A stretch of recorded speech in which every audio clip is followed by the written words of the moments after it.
Thank you very much, Mary. Well, next tonight, the true scale of cash letter scams targeting vulnerable and elderly people in our communities is laid bare tonight by a local charity. It's the group Think Jessica, set up by Marilyn Baldwin from Chesterfield, whose mother was fleeced out of £50,000 by con artists, says the victims of the scam mail shots are being ripped off by £10 billion a year. That's 3 times the previous estimate. Now, the Royal Mail is training postmen and women to spot potentially fraudulent mail shots to pensioners as the get-rich-quick con hits record levels. Here's John Hill. It's international fraud on a grand scale. Letters asking people to send money to claim prizes that don't exist in competitions they didn't enter. An elderly relative of Mike Bugler became hooked and lost thousands. Mike's found it difficult to persuade him the offers of a windfall are a criminal con. Because you get frightened of the stress situation you can create. You don't wish to kill him with a heart attack, but because you're having a row. And he gets very vehement that he is right. Mike and his family are not alone. A survey showed 7 out of 10 older people in Britain are targeted by phone or mail scams every month. Consumer watchdogs say on average a victim will be conned out of more than £3,000. And then there are the fraudsters who knock on the front door. 85% of victims of doorstep crime are over 65.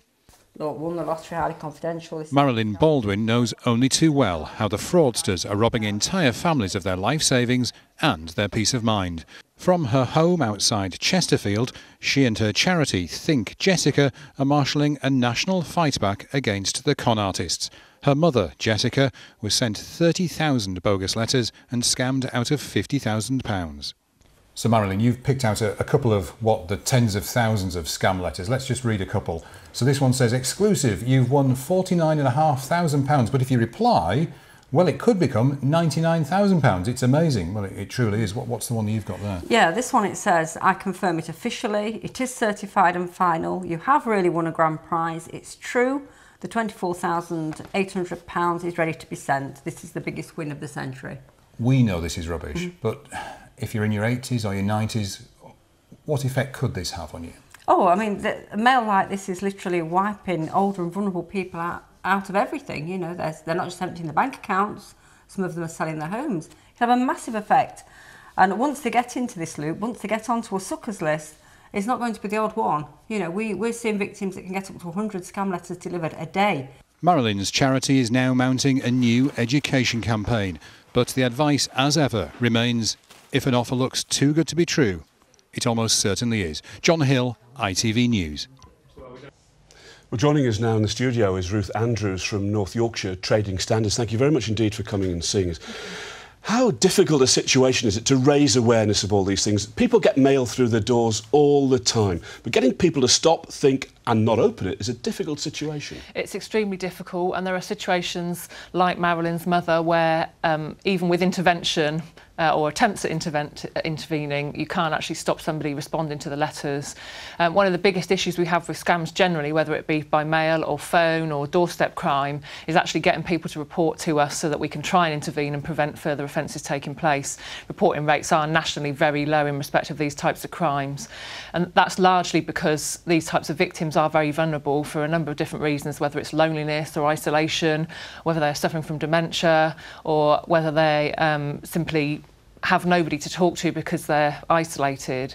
That's the biggest hurdle that we have to overcome, really. Do you think that what the Royal Mail is doing will make any difference? I do. There's a number of different things that are happening at the moment nationally. There's a national scams team that Trading Standards are running now from East Sussex.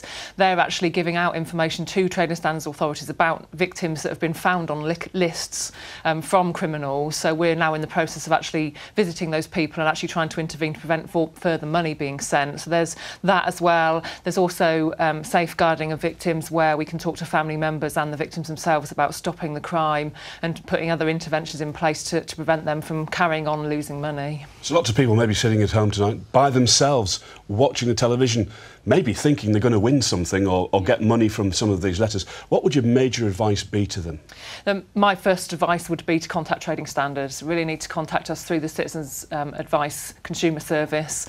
We can come and visit, we can talk to you about what's happening, we can help put steps in place to actually prevent you losing more money. I see, but it really is a very worrying trend, and it's something that seems to have got bigger over the years, isn't it? Absolutely, and whilst phone and mail scams were traditionally the way this was done, obviously there's now a trend in terms of it moving to online frauds, and doorstep crime is still a major issue for us nationally as well, so we are trying to tackle all of those areas. Ruth Andrews, thanks very much for joining us.